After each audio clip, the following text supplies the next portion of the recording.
कैसे आप लोग, आज हम आपको पावर फैक्टर कंट्रोलर का प्रोग्रामिंग करना सिखाएंगे। तो देखो, मेरे पास न्यूटन प्लस का ट्रिनिटी मैक का पावर फैक्टर कंट्रोलर है, 8 स्टेज का, जिसका वायरिंग ड्राइंग इधर है। इसको हम प्रोग्रामिंग करके दिखाते हैं। तो सबसे पहले हमें इंटर का प्रोग्रामिंग इंटर का बटन थोड़ा टाइम के लिए दबा के रखना पड़ेगा, 10 सेकेंड के आसपास। फिर प्रोग्रामिंग मोड प्रेस आएगा, पी ब्लिंक होने लगेगा। पी ब्लिंक होने के बाद हम इसको अप डाउन की दबा के ऊपर नीचे करके सेलेक्ट कर सकते हैं। तो हमने अप की दबाया तो हमारा एम सी टी प्राइमरी, यानी कि फर्स्ट सीटी जो है वो 500 का है, लेकिन हमको 300 का रखना है। तो इसको हम यहाँ दबा देंगे। एरो देखो, यहाँ पे मेरा एरो ब्लिंक करने लगा। तो इसको हम कम ज़्यादा कर सकते हैं। ये देखिए, हमारा सीटी 250 का है, तो 250 पे हमने इसको ये अब दबा प्रोग्रामिंग इंटर बटन दबा के सेट कर दिए। अभी ये ब्लिंकिंग होना बंद हो गया एरो। फिर उसको हम मेन सिटी में सेकेंडरी में लाएंगे। तो सेकेंडरी 5 का ही रहता है। फिर भी इसको अगर से किसी को 1 रखना है तो इंटर करके ये इंटर करेंगे, ब्लिंक होने लगेगा। फिर इसको कम ज़्यादा कर सकते हैं जो भी चाहे। तो हम इसको 5 पे सिलेक्ट कर लेते हैं। फिर इसके बाद पीटी रेटियो, पीटी रेटियो मेरा 1 है, उसको कुछ नहीं करना है हमको। फिर आएगा control V A R mode. तो हमें ये कंट्रोल जो है वी ए आर मोड में ही रखना है। तो इसको भी चेंज करते हैं तो यह फीफो आता है और फीफो आता है। इसमें एक आता है बिनरी मोड। तो इसको हमें नहीं सेट करना। ये सेट करेंगे तो हमारा कैपेसिटर का सिस्टम का सीटी नहीं रखना पड़ता है। अभी इसको हमने वी ए आर मोड में सेलेक्ट कर दिया। ये देखिए, वी आर मोड में सेलेक्ट किया। फिर हम इसको अप से ऊपर जाते हैं, कैपेसिटर इनेबल। अगर आपको हमको कैपेसिटर पावर फैक्टर पैनल में रखना है, सीटी कैपेसिटर का पैनल रख कैपेसिटर के पैनल में सीटी रखना है, तो हम इसको यस करेंगे। नहीं तो इसको हम नो कर सकते हैं। अगर हमें कैपेसिटर में नहीं रखना है सीटी तो नो कर सकते हैं। लेकिन हमारे पैनल में कैपेसिटर में सीटी रखा हुआ है, तो इसको हम यस कर देते हैं। यस करके प्रोग्रामिंग इंटर से सिलेक्ट कर देंगे। फिर उसके बाद primary C C T primary, यानी कैपेसिटर में आप जो प्राइमरी डालेंगे सीटी का, वो अपना है 250 का। तो इसको हम करेंगे, एरो मेरा अप डाउन होने लगा, ब्लिंकिंग। तो फिर इसको हम 250 कर लेते हैं। 250 करने के बाद इसको हम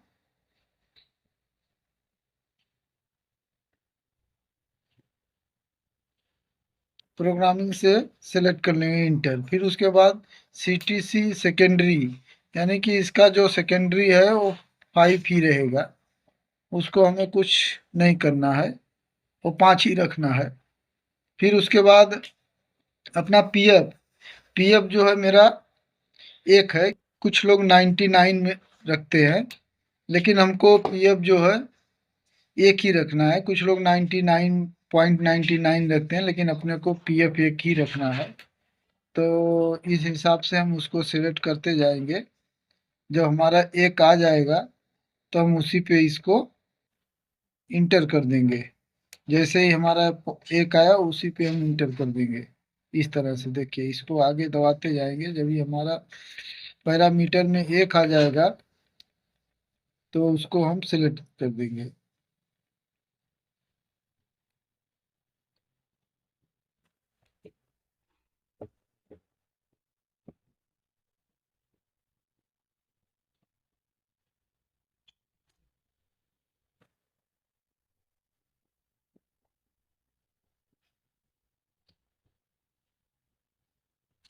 ये देखिए, 1 आ गया है, इसको प्रोग्रामिंग से इंटर कर देंगे।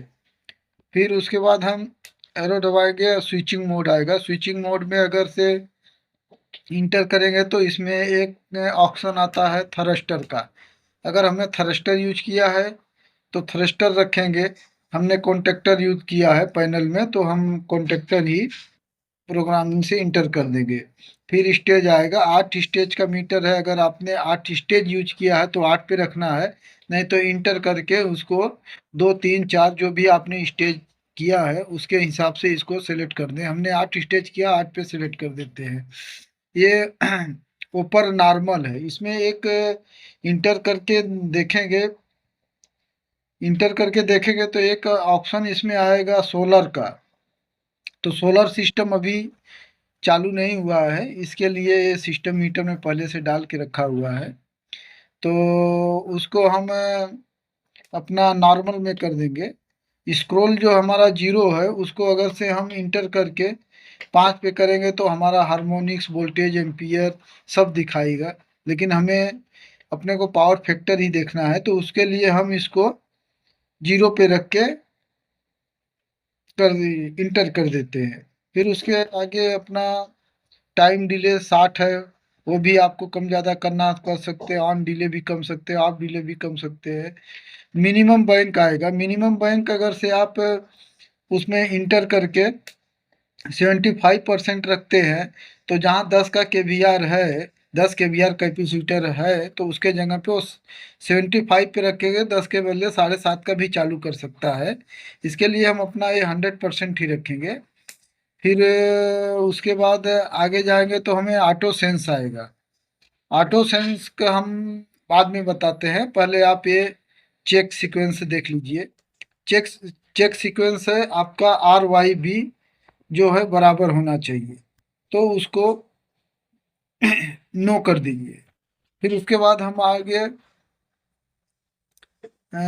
ऑटो सेंस में आते हैं। ऑटो सेंस में आने के बाद यस करना है, इंटर करके यस कर देना है उसको।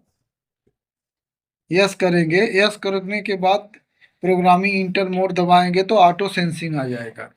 ऑटो सेंसिंग कराना पैनल को, पावर फैक्टर पैनल को बहुत ज़रूरी होता है, क्योंकि ऑटो सेंसिंग कराएंगे तभी ये मीटर में सिलेक्ट होगा आपने कितने केवीआर का कौन सा कैपेसिटर पैनल में लगा के रखा है। तो जिस जिस हिसाब से आप कैपेसिटर लगाए हैं उसके हिसाब से इसमें एम्पियर सिलेक्ट हो जाता है, और वो बारी बारी से एक एक कैपेसिटर का जो स्टेज है उसको चालू करेगा और उसमें से एम्पियर सेलेक्ट करेगा। आपने समझो 1 kVAR 2 kVAR यूज किया है, उसके हिसाब से देखिए हमारा फर्स्ट बैंक चालू हो गया।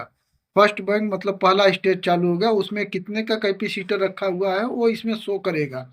फिर दूसरा चालू है, तीसरा चालू है, जितना हमने सिलेक्ट किया है उतना अपने आप बंद चालू होगा और सारा एम्पियर ये मीटर स्टोर कर लेगा। फिर उसके बाद थोड़ा टाइम के बाद अपने आप फिर चालू होगा और आपका पूरा प्रोग्रामिंग हो गया। धन्यवाद। मेरे चैनल को लाइक, शेयर और सब्सक्राइब करें।